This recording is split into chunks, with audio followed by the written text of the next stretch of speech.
Olá, licitantes! No vídeo de hoje temos a honra de ter a participação do professor Davidson Barcelos, do perfil O Licitante. Obrigada, professor, por ter aceitado o convite. De nada, é uma honra, satisfação participar do projeto. Obrigada. Professor, sabemos que os tribunais de contas têm aí autonomia para investigar as relações contratuais entre as empresas privadas e o poder público. Mas qual a extensão dessa autonomia com relação às empresas privadas? Bom, pergunta interessante. A gente tem que ter em mente que, na verdade, ele não fiscaliza a relação em si. Antes de tudo, ele guarda a lisura e o bom gasto do dinheiro público. Na verdade, ele é o guardião do dinheiro público, dos recursos públicos. O TCU voltado a recursos federais e nos outros entes e seus respectivos também.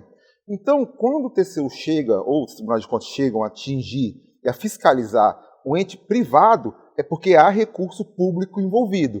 Ele não se direciona ao sujeito privado necessariamente. Isso a justiça cuida. Eventualmente, algum tipo de crime, manda para o MP, o judiciário cuida.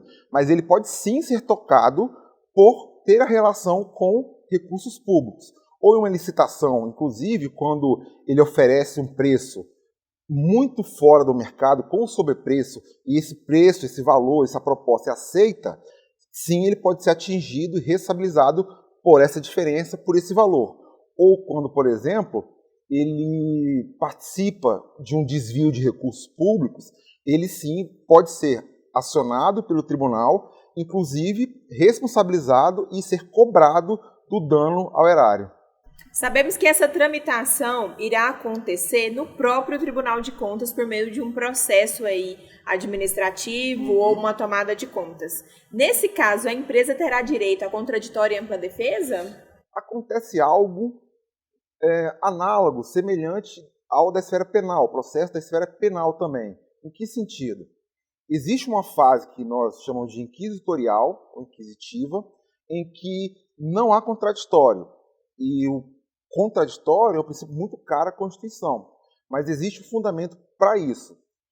Por quê? Nessa fase, que também se chama fase interna, no caso de tomada de conta especial, começa primeiro no órgão de controle interno, no caso da esfera federal, a CGU.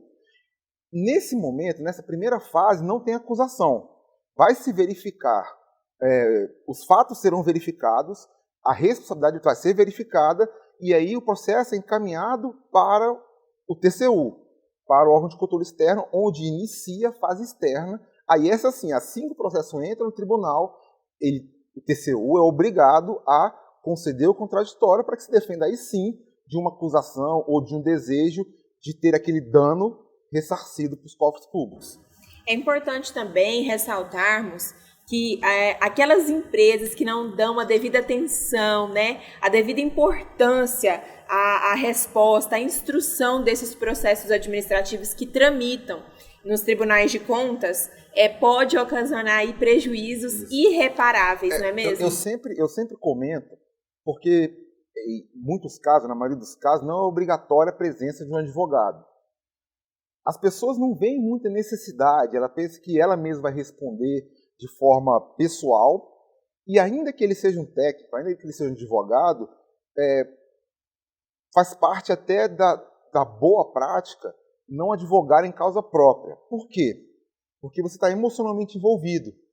Muitas vezes você presume que aquele sentimento que você tem é a verdade, ou não consegue transferir isso de forma técnica para a sua defesa. Aí esse é um ponto. O outro ponto, que para mim talvez seja mais importante, é porque a gente se reconhece, a gente sabe que o judiciário pode rever os atos, inclusive, do TCU. Mas, quando se trata de assunto técnico, o TCU é o experto da questão.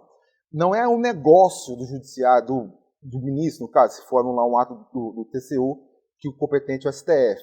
Então, não é que exista uma tendência, mas como foi feita uma análise técnica por vários setores, costuma ser mais difícil você convencer o judiciário a anular a decisão de um técnico.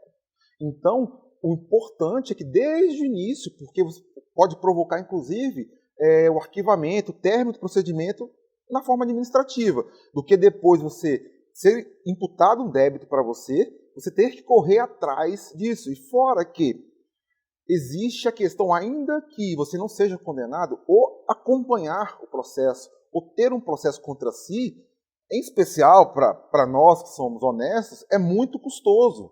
É difícil dormir tranquilo, mesmo sabendo que você está com a razão. Então, quanto antes você conseguir convencer e demonstrar da lisura daquilo que você fez, excelente. Então, o recomendável é assim, seja acompanhada por não só um advogado, mas alguém que tenha conhecimentos no assunto e saiba manejar no sistema de controle.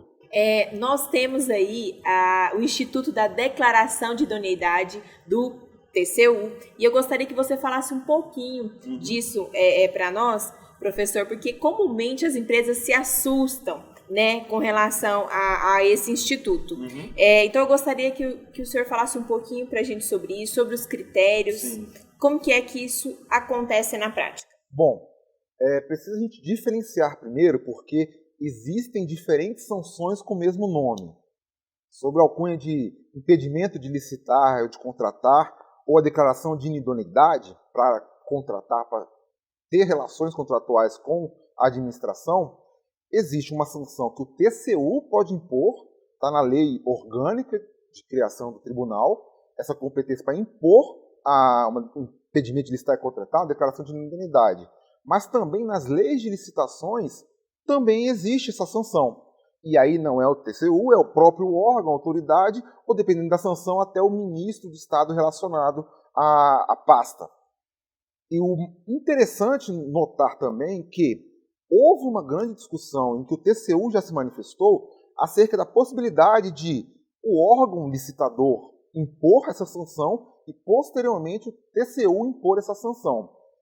No fim das contas, depois de muita discussão, ficou acertado, ficou decidido que elas podem ser cumuladas, porque o fundamento é distinto, é legalmente distinto. No TCU, essa sanção, quando é imposta, é porque se reconheceu, se confirmou uma fraude à licitação.